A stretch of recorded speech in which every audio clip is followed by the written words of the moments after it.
Like if I mean, for me, like it was just a way to relax. I just was so pissed with some things not going right with my startup. So, and for the first 2 months, I did memes and nobody really cared about it. But I just kept doing it because it was fun. And then eventually people were like, hey, this is the meme guy. So I kept doing it. And now, it's a thing. Meme Is, lord. is your Yeah, stepfather that's what still they against what you're doing? the worst thing is yeah, he is like, it's I know it's a joke and like, it's very funny, but like at the same time, it's like he I mean, my wife's parents, they're not into that. They're scared. They're like, oh, you should get a job. Like they really like that. So they're kind of like, now that we're making some money, they're like, okay. But like they're not like happy. They're just like, okay, at least they're not dead. At least they're not dying with their stupid startup idea. But that's not like they're not they're not like stoked either. So but at least it gives me ideas. So that's one thing, for memes. So Yeah, that's good. at least I can turn it into a positive. Indeed, indeed. Sanjay, Wolfie, welcome. Can you hear us? Yes. Hello. What's up, Sanjay? We cannot see you. How's that? Yeah. Nice to Here we see you, go. man. It's been a while. Yeah, sorry guys. I've been a bit AWOL, but I'm here now. Excited for this. This is cool. Yeah. You recovered you had COVID, right? Or not? Fully I did. recovered now? Still haven't got my full sense of smell back, but Oh, that's really? okay. Yeah, I lost it. So yeah. But that's about it, man. Apart from that, I'm very, very grateful. It went in like a week. So yeah. Yeah. Yours was also tough, right, Dago? You had also Yeah. I had it like end of December, and I only started breathing normally like last month. So like this is shit. Like, so I really don't want to get it again or whatever. But it's yeah, I think like it's underrated. Like that some people really get. Like you don't have to be dead to suffer from it, basically. And we always focus on like, oh, there's less people dying. Yeah, but like there's you lose smell. Like I couldn't breathe for like 5 months. Like it's still shit. So it's not like Yeah. it's best to avoid it. For me it was 1 week. I had 1 week where I felt really down, like I didn't have any energy. But yeah, after that, then I fully recovered. But yeah, that week was weird. Like that was very different than any cold I've ever had. Everyone was like, "Yeah, it's like a cold or something," but for me, it was very different. I was like feeling down and I don't know, depressed. Yeah, it's like the worst cold you could ever have. Like yeah, it's not a cold. It's not a cold. Yeah, but It's yeah, like in between a cold and the flu. yeah. I don't think I've ever had a flu. That's why, Oh, or super severe at least. People are starting to arrive. What time is it? It's all right. It's almost Well, showtime. it's always hard to say what time is it because it's always different. Sanjay is in Australia. No. Suvajit is in India. I guess Wolf in Netherlands. Hugo is in Portugal. And Ian in Berlin. So, super cool. Let's see. Also, maybe I should open Twitter. Make sure the other judges are here. apart from Wannabe Entrepreneur, Tiago, what are you working on? Not Nothing. sure. Okay. It's a full-time job. No, I have the podcast, but which is somehow connected. But most of my time goes to the community now, and I'm trying to grow it. So far, well, I reached 400 MRR, but now it's actually going down because a few people left. It's always shit, man. When you get to with Twitter it's the same. Like I reach 1,000 followers, Yeah. and then 2 days after it's like, now it's back to 995 or something. Yeah, but like you have to kind of accept it. Like I had my best month. I mean, we had our best month like in May. So it's not like a subscription. It's just like sales. Yeah, for you it's harder. But like, and the month like in May basically we make 4K, and this month we're making only 2. So like you could be like disappointed, like, oh shit, like that's How do you know like what's you gotta your look at like MRR? averages and like Yeah, average. and it's not, I mean, it's normal, like it moves. Like right Mhm. now everybody's going to vacation, or people like like, so you just gotta keep doing it.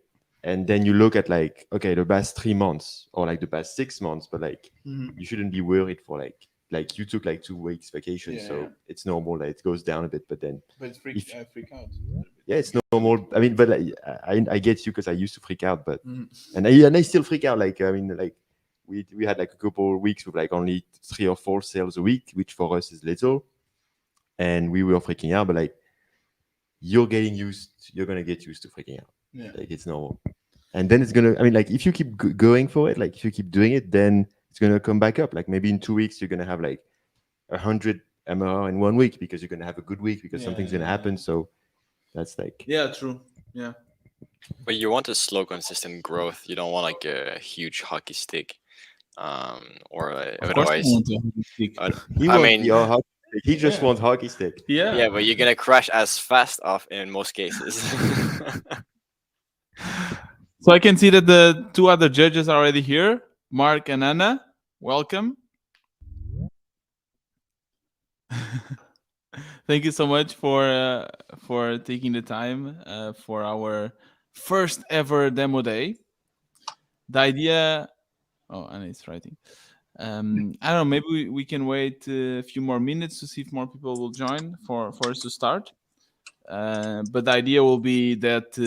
Well, I guess I'll repeat myself afterwards. But for the past 10 weeks, a few people of the WB space, which for the ones that do not know is our community for bootstrappers, have been working on their projects in kind of a mastermind group. We actually had the two teams, Team Orca and Team B. And yeah, Team B is not the best name, but they picked it. It's they have a great. Anyone can explain why you picked Team B? Dries, maybe. I think it was mainly initially because you said it was a bad name, and we thought we'd just own the fact that it's Team B and make it mean something good. It's B of best. You did something like this, right? Like B from best or something like that.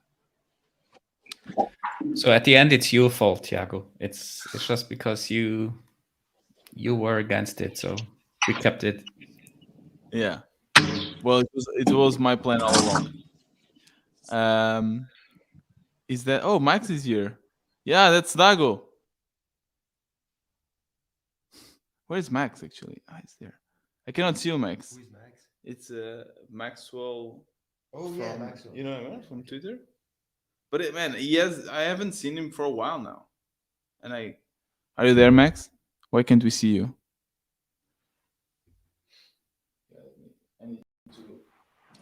Max is hiding. Yeah, I don't know what happened to him. It's been a while since I talked to him, actually. All right. So I've got my kids' germs, so no cam today. Okay, but you can talk, Max. Okay, that's funny. Kids' germs. What? You got some germs, I guess. Allergies. So much germs, like he can't even show his face. It must be disgusting. It must be horrible. What kind of germs? We want to see now. Yeah, man. With much sneezing. It's okay, Max. It's okay. Everyone. There's a few people with COVID, I guess. I don't know. All right. So it's well, for me 4:35. I don't know what's your time, but it's time to start. And we will start with, let me go to the agenda. Yes, Tiago's welcome speech. Welcome, everyone. Welcome, Dago. Yeah, thanks for having me. Thank you for coming to my house. Really nice. Yeah, it's weird, but yeah, it's funny. Yeah. It's funny because we just met each other on Twitter and now we are here. Yeah. I think it's the second person actually that I meet on Twitter than that I meet in real life. And you've met other people too, Yeah, right? this week I met like 5 people. Really? but it's In Portugal. yeah, everybody's in Lisbon like Yeah. this right now, but it's very Who it's did you funny meet? because like you speak with people like I don't know, like 10 minutes on Twitter, Yeah. and then you feel like you know them, and you meet them, and you actually know them, and it's awesome, and like Yeah, you're yeah. friends instantly. So yeah, that's the best. That's Okay, true. have you met Peter already? Did you? What did Have you you? say, Anna? Peter Levels. Have you met Yeah, Peter? I did, yeah, I did meet him. Yeah, You met he- Peter Yeah, Levels? yeah, that's he's nice. that's No way. amazing. Yeah, he's cool. He's very chill. Like in person? Yeah, Really? yeah. Where? Well, you met him, no? Like you did I the met him podcast. in camera. Yeah, okay. Okay. You know, he goes to a coffee like next to his. I mean, he's in Lisbon right now, and he's like Yeah. going to a coffee with tons of people. Hmm. Like there's always like tons of people around him, and so you meet tons of people. So that's fun. I need to do that. How Yeah. did you do it? You message him? Yeah, you can. I guess if you go to Nomad List, his website, then you know where the meetups are. Yeah. So yeah, How was it? Cool. yeah, it was cool. Yeah, it was Mm. really. I mean, it was chill. Like it was just 1 hour of like 5 or 10 people, and just like hanging out. So- Only indie hackers, digital nomads. Yeah, that's it. Yeah, I don't think it's only indie hackers because he's also with people with like more money. Yeah. Not just broke people like us, not just like broke idiots like us, but like there was like basically two kinds of people. So yeah, it was really cool. Really nice. I need to get, man, everyone keeps saying, yeah, Lisbon is the place now for indie hackers, but I'm always working. I'm always in my room, with the digital community. So I never leave my flat mostly. But I should do it more often. Yeah, you're missing out. You're like in the city, but you're not in the Yeah, city. So that's weird. yeah. It's a bit weird. Anyways, welcome everyone. So as I was saying, for the ones that do not know, I guess most of you know here, but the Wannabe Entrepreneur space is a community for bootstrappers.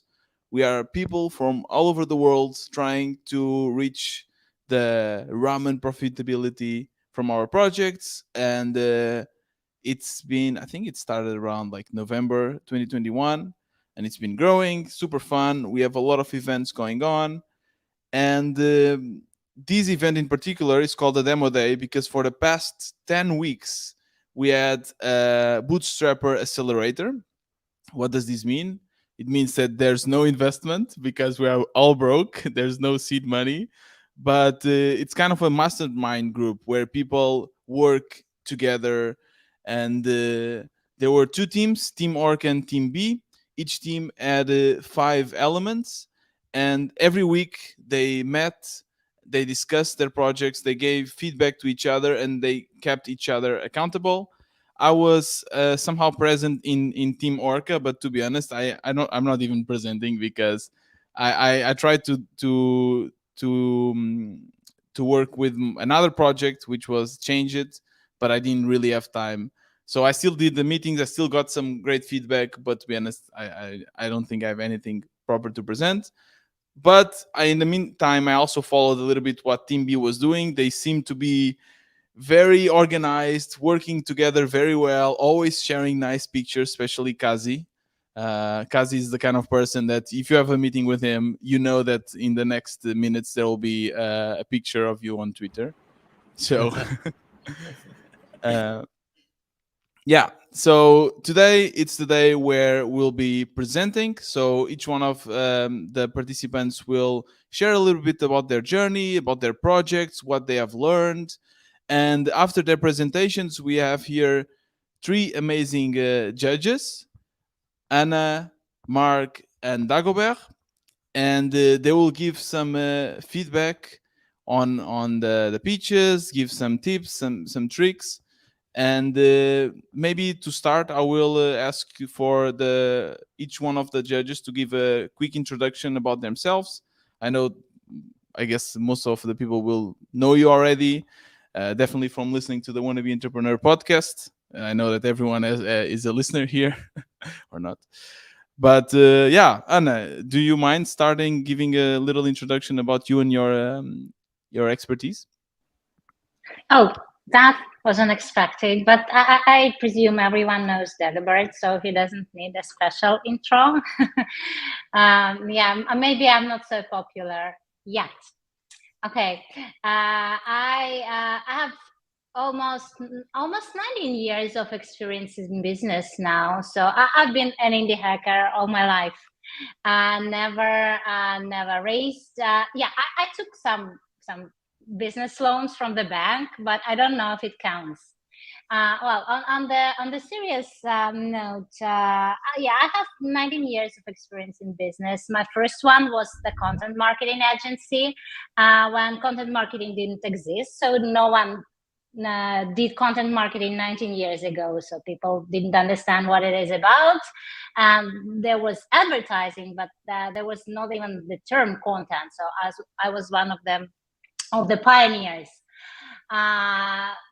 It's important to mention that there was no Facebook, no Twitter, no social media at all. So all content was basically printed on the paper. So we did lots of newspapers and magazines. Then the second one, then I worked for a while as a hired manager, as a business development manager. For the firm in Cyprus, it was around showbiz, but I was especially proud of my achievement there because I managed to close a huge 6 million deal with the local government. Then after that, I worked a little bit with a small marketing agency in New Jersey. And eventually I went to Russia. It was 2011. It was not such a scary country back then. It looked pretty normal. So I actually started another startup, which I didn't consider to be a startup. I just thought it was a cool idea. I wanted to try it out, and I knew no one did it. But as soon as I landed in startup industry, I realized that it was another startup as well. It was like a mixed concept around retail, online learning, and e-commerce. So what the idea was to bring Asian food to Russian people who knew nothing about Asia.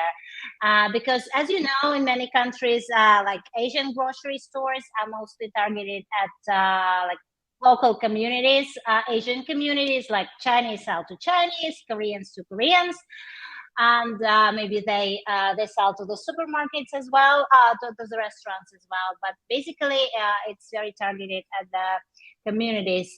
Our idea was to target Russian people who had no idea what to do with the Asian ingredients, how to cook Asian food, stuff like that. So it was a very heavy, we went very heavy on the education as well. So we built stores that were providing hands-on support with cooking, with providing tips, recipes, and people could actually come there and try to cook on their own in the store. That was pretty innovative concept. I opened 10 stores, and eventually I had around 4 million annual revenue. And by the time I grew it really big, I totally burned out. I was so depressed. I didn't want to deal with it anymore. I sold the business and I moved my family to Cyprus, where I'm right now. It was 5 years ago. And I was pretty sure I do nothing in my life anymore. But a friend of mine here invited me to lecture in local accelerator, and that's how I ended up in startup industry. I started mentoring, lecturing as a volunteer mentor with a couple of accelerators, one here, the local one, and the global program, the Founder Institute. You might have heard of it. It's a big program with the headquarters in the US, but they have global presence. And the difference is that, okay, you might think, what do we have to do with these fancy accelerator programs? We have bootstrappers. We don't need this mentor from the accelerators, right? But the story is that I mostly deal with the founders from the Eastern Europe and the Middle East. So my students are startup founders from Jordan. So not very fancy, startup environment. So because the biggest check they might hope for is maybe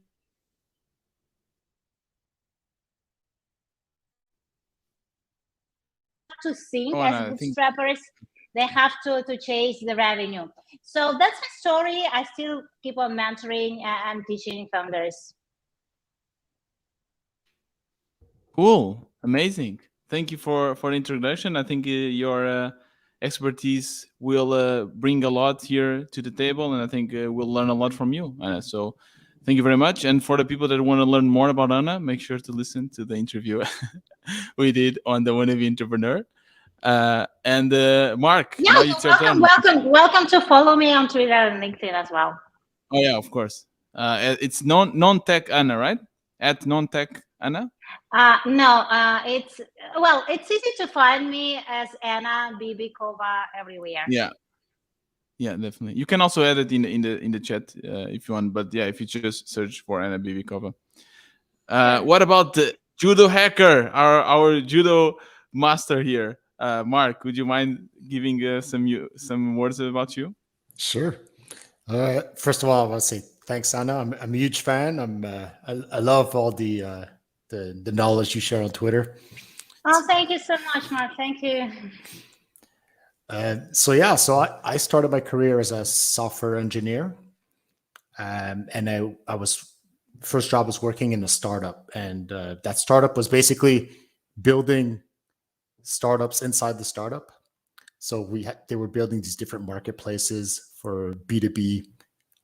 It was super interesting. I was working side by side with one of the co-founders. Loved it. But eventually the company went public. It grew really big, and then I hated it. So that's when I decided to quit my job and become a full-time indie hacker. I built in private for several years because I had this dream of just having these startups that would generate passive income, and I could just sit on the beach and do nothing. It did not come true, but I did make enough money to be ramen profitable for 11 years. But recently I started a new business that's a power importer. It's a no-code tool, so it's B2B. All the customers are either web agencies or freelancers, and that is doing way better than ramen profitable. So it's doing great. And now I'm doing like full circle. I want to go back to that startup where we were creating startups inside the startup. Today, they call that a startup studio. Back then, it didn't exist. So that's what I want to do now. And I'll probably be sharing my journey on Twitter at Judo Hacker and also on my podcast at startuptosomething.com. So you're going to start doing that now? Yes. Is it your new project, a startup studio? Well, that's it. Now that I have this B2B that's making a lot of money, the goal is to take that money and reinvest it into starting other startups. And That's hopefully really cool. finding other founders that I can bring on board to be like entrepreneur, like basically in-house entrepreneurs. Yeah. Really cool. One question for you. Judo or Brazilian Jiu-Jitsu? Judo. What is best? Cool. Really nice to know about this new project, Martin. It's really cool. I didn't know about it. Really cool. And now, I guess, Dago, if you give just a few words about yourself. Yeah, I'm scared now because after Anna and Mark, I feel like such a hack. So I guess that's going to be useful to have someone in the judges who is like not successful yet, really. So like that's going to be interesting, I guess. But yeah, no, I mean, like I'm a bootstrapper. Like I've been building my startup for the past 4 years with my wife. We're not ramen profitable yet. We're getting close, but like we're like 70% there, but we're not there yet. I guess the interesting thing is that, I mean, I think a lot of people would have given up in our shoes. Like we spent a lot of our own money. I mean, all of our own money almost to try to make this take off. And it was like very tough to like find reasons to keep going at some point. Because like, you start a startup, you launch. So, just for like background, the startup is called Logology. It's like an app to generate a logo for your own startup. It's an online tool. And, so spend 2 years building it. I mean, a year and a half building it without telling anyone almost, then launching, and nobody gave a shit, which makes sense because we hadn't built anything, no audience, no no brand recognition, and then spending one more year struggling, trying to improve the product, and like not going anywhere, selling maybe like $200 a month of logos, so like 2 logos or 3 logos a month. And then the big thing came last year when I started tweeting about it, kind of like randomly, and found that there was a potential for using Twitter as like a marketing channel. And because I was kind of like desperate and had no other thing, I could think of, I just kept tweeting like crazy for 10 hours a day. And eventually it grew and grew. And now like we are almost like profitable from that, just from traffic coming from Twitter.